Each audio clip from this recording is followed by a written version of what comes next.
পাকিস্তান ও সংযুক্ত আরব আমিরাত সফরের জন্য কাল শুরু টাইগারদের ক্যাম্প। বিকেলে দল ঘোষণা, টি-20 ক্যাপ্টেন্সির দৌড়ে এগিয়ে লিটন হৃদয়।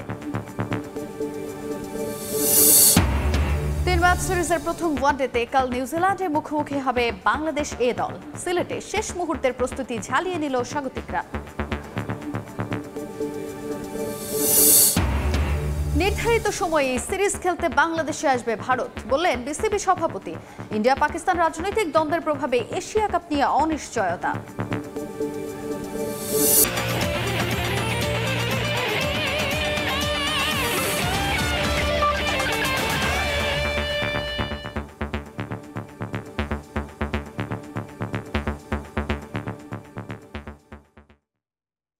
বিশ্বের নানা প্রান্তের খেলাধুলার খবর নিয়ে আমাদের নিয়মিত আয়োজন খেলার সময়, আর এই আয়োজনে আপনাদের সঙ্গে আছি আমি তাজিন খন্দকার। শুরুতে ক্রিকেটের খবর। সংযুক্ত আরব আমিরাত আর পাকিস্তানের বিপক্ষে টি-20 সিরিজের জন্য আজ বিকেলে দল ঘোষণা করা হবে টাইগার স্কোয়াডের। কাল থেকে শুরু কন্ডিশনিং ক্যাম্প। আজ ঘোষণা হবে সংক্ষিপ্ত সংস্করণে টাইগারদের নতুন অধিনায়কের নামও।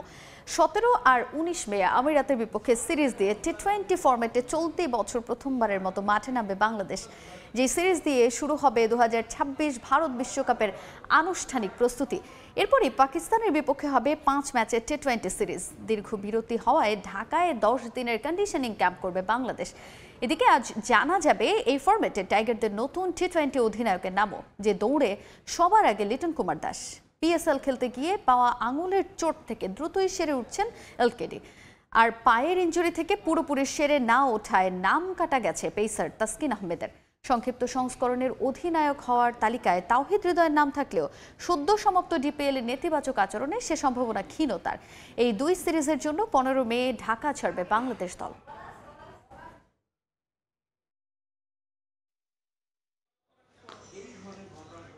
এবারে এ দলের খবর জানাবো। 3 ম্যাচ সিরিজের প্রথম ওয়ানডেতে কাল নিউজিল্যান্ড এ দলের মুখোমুখি হবে বাংলাদেশের দল। এই মুহূর্তে সিলেট আন্তর্জাতিক ক্রিকেট স্টেডিয়ামে আছেন আমার সহকর্মী অপু বণিক। বাংলাদেশ দলের সবশেষ খবর জানতে সরাসরি যাচ্ছি তার কাছে। অপু,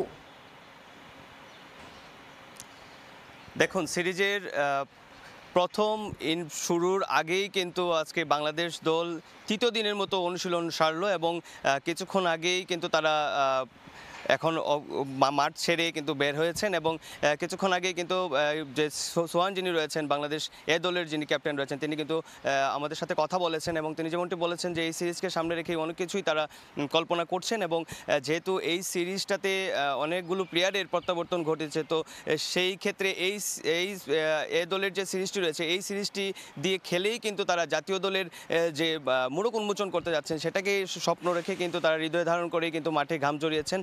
আজকে আমরা যেমনটি দেখেছি সকালে ঠিক 9:40-এ কিন্তু বাংলাদেশ এ দলের যে বহনকারী যে বাসটি রয়েছে সেই বাসটি কিন্তু মাঠে আসে এবং সিলেটের আউটার যে গ্রাউন্ডটি রয়েছিল সেই গ্রাউন্ডটিতে কিন্তু তারা অনুশীলনে খুব ব্যস্ত সময় পার করেছেন। আমরা তাদেরকে অনেক উচ্ছ্বসিত দেখেছি। পরবর্তীতে আউটার গ্রাউন্ড যেটি ছিল সেখানে কিন্তু তারা নেটে প্র্যাকটিস করেছে। সেখানে আমরা রাব্বিকেও দেখেছি খুব ভালোভাবে কিন্তু ব্যাটিং করেছেন এবং এর আগে তাদেরকে আমরা ভলিবল নিয়েও খেলতে দেখেছিলাম মাঠে। এবং যেহেতু আগামীকালতে ম্যাচটি শুরু হচ্ছে, তো সেই ম্যাচকে ঘিরেই কিন্তু বাংলাদেশ এ দলের যিনি কোচ রয়েছেন মিজানুর রহমান বাবুল, তার সাথেও কিন্তু আমরা কথা বলেছি। তিনি যেমনটি বলেছেন আসলে এই সিরিজটাকে ঘিরে কিন্তু অনেকগুলো প্লেয়ারের দিক কিন্তু উন্মোচিত হবে এবং বাংলাদেশ এ দলে যারা এই ম্যাচে অংশগ্রহণ করছেন তাদের থেকে যদি ভালো কোনো পারফরমেন্স আসে তো সেই ক্ষেত্রে জাতীয় দলে চান্স পাওয়ার কথা রয়েছে। এবং আমরা আরেকটা বিষয় আপনাদেরকে বলতে চাই, ফিল সিমন্স যিনি হেড কোচ রয়েছেন তাকেও কিন্তু আজকে আমরা মাঠে লক্ষ্য করেছিলাম। তো এই ছিল সিলেটে আন্তর্জাতিক ক্রিকেট স্টেডিয়াম থেকে বাংলাদেশ এবং নিউজিল্যান্ড সিরিজের শুরুর আগের অনুশীলনের আমার কাছে সর্বশেষ তথ্য। নিউজিল্যান্ড এ দলের বিপক্ষে বাংলাদেশ এ দলের আগামীকাল যে সিরিজ রয়েছে সেই সিরিজের সবশেষ খবর জানাতে আমাদের সঙ্গে সরাসরি যুক্ত হয়েছিলেন আমার সহকর্মী অপু বণিক। এবারে পরের খবর। কোনো ফ্যাসিস্টের সঙ্গে জড়িত থাকলে এই সরকারের আমলে কখনোই বিসিবির দায়িত্ব পেতেন না বলে মন্তব্য করেছেন বিসিবি সভাপতি ফারুক আহমেদ। ক্রিকেট বোর্ডের মতো বড় জায়গায় থাকলে সমালোচনা হবে, তবে প্রমাণ ছাড়া বিভ্রান্তিমূলক খবর কাজের ব্যাঘাত ঘটানো ছাড়া আর কিছুই না বলে মনে করেন তিনি। তাই সবাইকে গঠনমূলক সমালোচনা করার অনুরোধ করেছেন ফারুক আহমেদ। এদিকে নির্ধারিত সময়েই দ্বিপাক্ষিক সিরিজ খেলতে ভারত বাংলাদেশে আসবে বলেও প্রত্যাশা তার। সবার আগে ক্রিকেট এবং দেশ, তারপরে আমরা বাকি সবাই যারা আছি। সবার আগে বাংলাদেশ ক্রিকেট, তবে দেশের ক্রিকেটটা এগিয়ে নেওয়ার দায়িত্ব যার কাঁধে তিনি নিজেই তো একের পর এক বিতর্কিত ঘটনায় আসছেন খবরের শিরোনামে। বোর্ডের অর্থ ট্রান্সফার, ব্যক্তিগত জমি কেনা, বিগত সরকার সংশ্লিষ্ট অনেকের সঙ্গেই নাকি আছে তার সুসম্পর্ক। তাদের সঙ্গে নানা ব্যবসায়িক কার্যক্রমও করছেন ফারুক আহমেদ। এবার এসব নিয়ে গণমাধ্যমের মুখোমুখি বিসিবি বস। ফ্যাসিজমকে কিন্তু এটা ম্যাক্সিমাম ক্ষেত্রে বানানো, কিন্তু আমার ফ্যাসিস্টের সাথে কোনো সম্পর্ক নাই, বিন্দুমাত্র কোনো সংশ্লিষ্ট থাকতো আমার, তাহলে কিন্তু আমি এখানে আসতাম না। এই জায়গাটা ক্রিকেট বোর্ডের প্রেসিডেন্টের অনেক ধরনের ইন্টারেস্ট আছে এখানে। আমি জানি না ভালো কাজগুলো নিচে পড়ে যায়, অন্য আউটার এক্সটার্নাল ইনফ্লুয়েন্সে মেইন ফোকাসটা সরে যায়। তাইলে আপনাদের কাছে অনুরোধ থাকবে, বিকজ আপনারা যদি সত্যিটা তুলে ধরেন এবং আনবায়াসলি কাজ করেন, আমার মনে হয় যে আননেসেসারি সমালোচনা যাতে আমরা মুক্ত হতে পারি। ফারুক আহমেদ দায়িত্ব নেয়ার পর টেস্টে পাকিস্তানকে হারিয়ে ইতিহাস গড়েছে বাংলাদেশ। তবে এর 7 মাস পর চিত্রটা হয়ে গেছে উল্টো। জিম্বাবুয়ের বিপক্ষে চট্টগ্রামে বড় জয় পেল সিলেট টেস্ট হারে সমালোচিত লাল সবুজ। বরাবরের মতো প্রশ্ন বাংলাদেশের টেস্ট সামর্থ্য নিয়ে। এখন আমাদের দেশে আপনি মনে করেন একটা ছোটখাটো ট্রানজিশনে চলছে, কিন্তু আমাদের 3, 4টা 5টা অনেক এক্সপিরিয়েন্স প্লেয়ার কিন্তু চলে যাচ্ছে। যারা পূরণ করবে, তারা যদি ঠিকমতো আমরা তৈরি করতে পারি, তাদের টপ প্লেয়ার মাঝে মাঝে রিটায়ার করবেন, একটা স্বাভাবিক প্রক্রিয়া। কিন্তু আমাদের নজর রাখতে হবে যে আমাদের পাইপলাইনটা আমরা ঠিকমতো এগিয়ে দিতে পারছি কিনা। আমাদের পাইপলাইন আপনার এখনও জিনিসটা ভাঙা অবস্থায় আছে, এটি নিয়ে আমাদের আরও বিশাল পরিকল্পনা করতে হবে। তৃতীয় বিভাগ মূল পর্বে সুযোগ পাওয়া 2 দলের হাতে ট্রফি তুলে দেন বোর্ড সভাপতি। এই টুর্নামেন্টের বিগত দিনের দুর্নীতি খুঁজতে দুদক অভিযান চালায় বিসিবিতে। ব্যক্তিগত স্বার্থে এই টুর্নামেন্ট আর ব্যবহার হবে না বলে জানান ফারুক। আমার আশা থাকবে এখান থেকে র ট্যালেন্ট বেরোবে এবং এটা আর যাতে কখনোই এটা অন্য কেউ কোনো ব্যক্তিগত স্বার্থ চরিতার্থ করার জন্য যাতে এটা ইনফ্লুয়েন্স করতে না পারে। এদিকে দ্বিপাক্ষিক সিরিজের জন্য এবছরের আগস্টে বাংলাদেশে আসার কথা ভারতের। তবে দেশটির গণমাধ্যমের দাবি এই সিরিজ না হওয়ার সম্ভাবনাই বেশি। যদিও বিসিবি বস আশাবাদী সূচি অনুযায়ী সিরিজ মাঠে গড়ানোর বিষয়ে। ওরা কিন্তু পুরো ট্যুর কনফার্ম করেছে এবং আইটিআরএ তৈরি হয়ে গেছে। তামিম হোসেন, সময় সংবাদ, ঢাকা। বাংলাদেশ শ্রীলঙ্কা অনূর্ধ্ব 19 ওয়ানডে সিরিজের খবর জানাবো এবারে। চতুর্থ ম্যাচেও দাপুটে জয় পেয়েছে ইয়াং টাইগাররা। স্বাগতিক শ্রীলঙ্কাকে 146 রানে হারিয়েছে আজিজুল হাকিমের দল। প্রথমে ব্যাট করে জাওয়াদ আবরারের সেঞ্চুরিতে 8 উইকেটে 336 রান সংগ্রহ করে বাংলাদেশ অনূর্ধ্ব 19 দল। জবাবে 190 রানে অল আউট হয় লঙ্কানরা। ওপেনিংয়ে জাওয়াদ আবরার আর কালাম সিদ্দিকী মিলে 49 রানের জুটি করেন। কালাম আউট হলে আজিজুল হাকিম চেষ্টা করেন জুটি করার, তবে লম্বা করতে পারেননি জুটি। এরপর রিজান আর জাওয়াদ আবরার মিলে লম্বা জুটি করেন। সিরিজের দ্বিতীয় সেঞ্চুরির দেখা পেয়েছেন জাওয়াদ আবরার। 82 রানে ফেরেন রিজান। অনূর্ধ্ব 19 স্তরে সর্বোচ্চ 336 রানের পুঁজি পায় বাংলাদেশ। জবাবে স্বাগতিকরা খুব একটা সুবিধা করতে পারেনি এদিন। দ্রুত উইকেট হারায় তারা। 36 রানে টপ অর্ডার তুলে নেন ইয়াং টাইগাররা। বিমাদ দিনসারার 66 আর রাসিথের 39 রানে 190 রানে অল আউট হয় লঙ্কান যুবারা। 146 রানের জয়ের সঙ্গে সিরিজে 3-1 ব্যবধানে এগিয়ে বাংলাদেশ। অনুভূতি, দেশের জন্য সেঞ্চুরি করতে পেরেছি, তাও 3 ম্যাচে 2টা। সো এটা খুব ভালো লাগছে। আমার জন্য টিম জিততে পেরেছে, আমার একটা কন্ট্রিবিউশন ছিল। সো এটার জন্য অনেক হ্যাপি। নেক্সট টার্গেট ইনশাল্লাহ আমাদের ওয়ার্ল্ড কাপ আছে সামনে। সো আমাদের টিমটাও মোটামুটি আলহামদুলিল্লাহ ব্যালেন্সড, অনেক batting wise, fielding wise, bowling wise. So আশাবাদী আমরা ভালো কিছু করবো ইনশাল্লাহ। নিজেদের বেস্ট ক্রিকেটটা খেলবো, আমাদের যে পোটেনশিয়াল, ওই পোটেনশিয়াল অনুযায়ী খেলতে পারলে ইনশাল্লাহ আমরা ভালো কিছু অ্যাচিভ করবো ইনশাল্লাহ ওয়ার্ল্ড কাপ। দেখছেন খেলার শো। ভারত পাকিস্তান দ্বন্দ্বে এবার শঙ্কার মুখে চলতি বছর অনুষ্ঠেয় এশিয়া কাপ। একাধিক ভারতীয় গণমাধ্যমের দাবি উদ্ভূত পরিস্থিতিতে স্থগিত হতে পারে টুর্নামেন্টটি। যদিও এই ইস্যুতে সিদ্ধান্ত নিতে আরও সময় চায় ভারতীয় ক্রিকেট কন্ট্রোল বোর্ড। তবে দেশটির সাবেক ক্রিকেটারদের পরামর্শ, টুর্নামেন্ট বাতিল নয়, বরং পাকিস্তানকে ছাড়াই এশিয়া কাপ আয়োজন করুক বিসিসিআই। আর এই ইস্যুতে ধীরে চলো নীতিতেই হাঁটবে পিসিবি।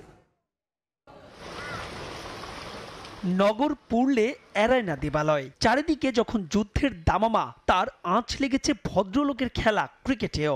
22 গজে যেখানে আহ্বান ছিল মৈত্রীর, উল্টো সেখানেই কথার লড়াই। পেহেলগামে হামলার পর পাল্টাপাল্টি হুমকি, উত্তপ্ত পরিবেশ, যার দরুন শঙ্কার মুখে মহাদেশীয় tournament Asia cup.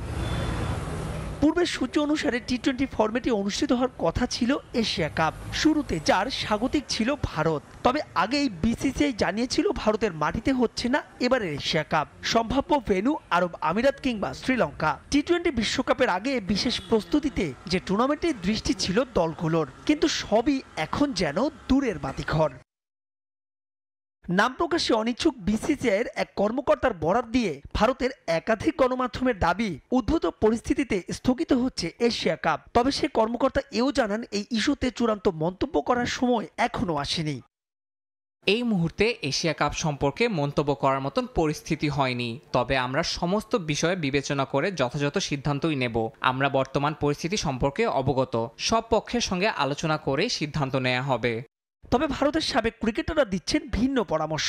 Sunil Gavaskar Asia cup বাতিলের বিপক্ষে। তিনি বলছেন, টুর্নামেন্ট সময় মতোই আয়োজন করা উচিত, তবে সেটা পাকিস্তানকে বাইরে রেখেই। কিন্তু বাস্তবতায় থোপে টিকবে না সেই মত। অবশ্য ওয়েট অ্যান্ড সি এই নীতিতেই আপাতত হাঁটছে পিসিবি। এই ইস্যুতে কোনো মন্তব্যই করছে না তারা। এসিসি এবং বোর্ডগুলোর লভ্যাংশের বড় একটা অংশ আসে এশিয়া কাপ থেকে। এই টুর্নামেন্ট বাতিল হলে টান পড়বে এসিসির কোষাগারে, কারণ ব্রডকাস্টারদের কাছে ভারত পাকিস্তান ম্যাচ মানেই হটকেক, ভিন্ন আবেদন। পূর্বের সূচি অনুসারে এবারের এশিয়া কাপে অংশ নেওয়ার কথা 8 দলের, যেখানে এ গ্রুপে পাকিস্তান ভারতের সঙ্গে আরব আমিরাত আর হংকং, আর বি গ্রুপে বাংলাদেশ লড়বে শ্রীলঙ্কা, আফগানিস্তান এবং ওমানের বিপক্ষে। মাহবুব রিমন। এবারে ফুটবলের খবর। এখনই মোহামেডানকে প্রিমিয়ার লিগের চ্যাম্পিয়নের আসনে বসাতে চান না দলটার ম্যানেজার ইমতিয়াজ আহমেদ নকিব। লিগের বাকি 5 ম্যাচে পূর্ণ পয়েন্ট আদায় করে চ্যাম্পিয়নের মুকুট পড়তে চান তিনি। এখন পর্যন্ত দলের ধারাবাহিক পারফরমেন্সের পেছনে ভারসাম্য দল গঠনেই কৃতিত্ব দিয়েছেন নকিব। এদিকে শিরোপা জিতলে প্র্যাকটিস ফ্যাসিলিটিসেও পরিবর্তন আসবে বলে বিশ্বাস টিম ম্যানেজারের। দেশের ফুটবল ইতিহাসের অন্যতম সফল ক্লাব, কিন্তু পেশাদার যুগে প্রবেশের পর প্রিমিয়ার লিগ ট্রফি একবারও ছুঁয়ে দেখা হয়নি মোহামেডান স্পোর্টিং ক্লাবের। সবশেষ ম্যাচে পুলিশ এফসিকে হারিয়ে সেই সম্ভাবনা আরও জোরালো হয়েছে সাদা কালো বাহিনীর। একই দিনে বসুন্ধরার বিপক্ষে আবাহনীর হার শিরোপার আরও কাছে নিয়ে গেছে মোহামেডানকে। 13 ম্যাচে 11 জয়ে 34 পয়েন্ট নিয়ে টেবিলের শীর্ষে আলফাজ আহমেদের দল। 2-এ থাকা আবাহনীর সঙ্গে তাদের পয়েন্ট ব্যবধান 7। তাই বাকি 5 ম্যাচে মোহামেডানকে ধরা বেশ কঠিনই আবাহনীর জন্য। তবে এখনই মোহামেডানকে চ্যাম্পিয়নের আসনে বসাতে চান না দলের ম্যানেজার ইমতিয়াজ আহমেদ নকিব। বাকি ম্যাচগুলোতে পূর্ণ পয়েন্ট নিয়েই করতে চান শিরোপা উৎসব। আমরা এখনো চ্যাম্পিয়ন হই নাই, আমাদের মিনিমাম আরও 3টা ম্যাচ ভালো খেলে জিততে হবে এবং 3 পয়েন্ট পাইতে হবে। এই পারফরমেন্সটা একদম এন্ড অফ সিজন পর্যন্ত ধরে রাখতে চাই এবং প্রতিটা ম্যাচে আমাদের প্লেয়াররা সিরিয়াস এবং আমাদের অফিসিয়াল সবাই অ্যাক্টিভ এই ব্যাপারে। এবারের ফেডারেশন কাপের দ্বিতীয় পর্বে জায়গা হারিয়েছিল মোহামেডান, পার করতে পারেনি গ্রুপ পর্বের গণ্ডি। যদিও এ নিয়ে খুব একটা আক্ষেপ নেই তাদের, বরং শুরু থেকেই বিপিএল শিরোপায় চোখ ছিল সাদা কালোদের। লিগে এমন ধারাবাহিক পারফরমেন্সের পেছনে ভারসাম্যপূর্ণ দল গঠনকেই কৃতিত্ব দিয়েছেন নকিব। এই বছর যে টিমটা করছি, আসলে এই টিমটাই লাস্ট 4 ইয়ার্স দিয়ে বেশিরভাগ প্লেয়ারই এই টিমেই ছিল। বাট লিগে আমাদের কনসেন্ট্রেশন খুব সিরিয়াস ছিল এবং আমরা লিগের জন্য ভালো করি, লিগের জন্য পয়েন্ট লুজ না করি, সেটার দিকে আমরা সবাই সচেতন ছিলাম। নেই উন্নত প্র্যাকটিস ফ্যাসিলিটি, তারপরও মাঠে নিজেদের প্রমাণ করছে মোহামেডানের ফুটবলাররা। তবে শিরোপা ঘরে তুলতে পারলে এই সব কিছুতে পরিবর্তন আসবে বলে মনে করেন টিম ম্যানেজার। কিছু সাফল্য আসলে ক্লাবের অবশ্যই কিছু পরিবর্তন আসবে। আমাদের আসলে ক্লাবের একজন প্রফেশনাল টিম হিসাবে অনেক কিছুই নাই। এদিকে প্রথমবারের মতো শিরোপা জয় করতে পারলে দল ও সমর্থকদের নিয়ে ভিন্ন পরিকল্পনা সাজানোর কথা ভাবছে মোহামেডান। রিফাতুল ইসলাম মিরন, সময় সংবাদ, ঢাকা। খেলার সময় আরও থাকছে। তীরধনুকের বিশ্বকাপ খেলতে চীনের সাংহাই গেল বাংলাদেশ দল। 6 থেকে 12 মে পর্যন্ত স্টেজ 2 প্রতিযোগিতায় অংশ নেবেন 5 আর্চার। আবারও স্বাগত খেলার সময়ে। আর্চারি বিশ্বকাপ খেলতে চীনের সাংহাই গেল বাংলাদেশ দল। 6 থেকে 12 মে পর্যন্ত স্টেজ 2 প্রতিযোগিতায় অংশ নেবে লাল সবুজ। এবার বাংলাদেশের হয়ে মোট 5 জন খেলোয়াড় অংশ নেবেন আর্চারি বিশ্বকাপে, যেখানে রিকার্ভ ডিভিশনের 3 জন ও কম্পাউন্ডে রয়েছেন 2 জন আর্চার। কোয়ার্টার ফাইনাল নিশ্চিত করাই প্রাথমিক লক্ষ্য বাংলাদেশের। এছাড়া 2028 লস অ্যাঞ্জেলেস অলিম্পিক সামনে রেখে কম্পাউন্ড র্যাঙ্কিংয়ে উন্নতি করার কথা জানান প্রধান কোচ মার্টিন ফ্রেডরিক। এদিকে ওয়ার্ল্ড কাপে বাংলাদেশের নামের পাশে অর্জন দেখতে চান ফেডারেশনের সভাপতি।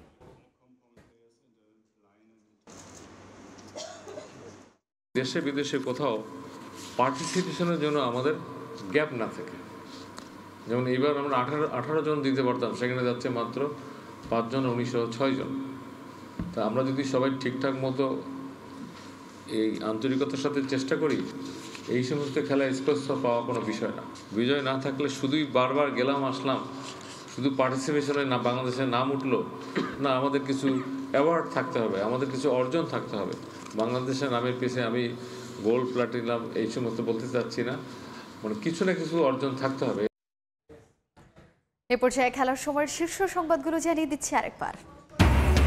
পাকিস্তান ও সংযুক্ত আরব আমিরাত সফরের জন্য কাল শুরু টাইগারদের ক্যাম্প। বিকেলে দল ঘোষণা, টি-20 ক্যাপ্টেন্সির দৌড়ে এগিয়ে লিটন হৃদয়। 3 ম্যাচ সিরিজের প্রথম ওয়ানডেতে কাল নিউজিল্যান্ড এ দলের মুখোমুখি হবে বাংলাদেশ এ দল। সিলেটে শেষ মুহূর্তের প্রস্তুতি ঝালিয়ে নিল স্বাগতিকরা।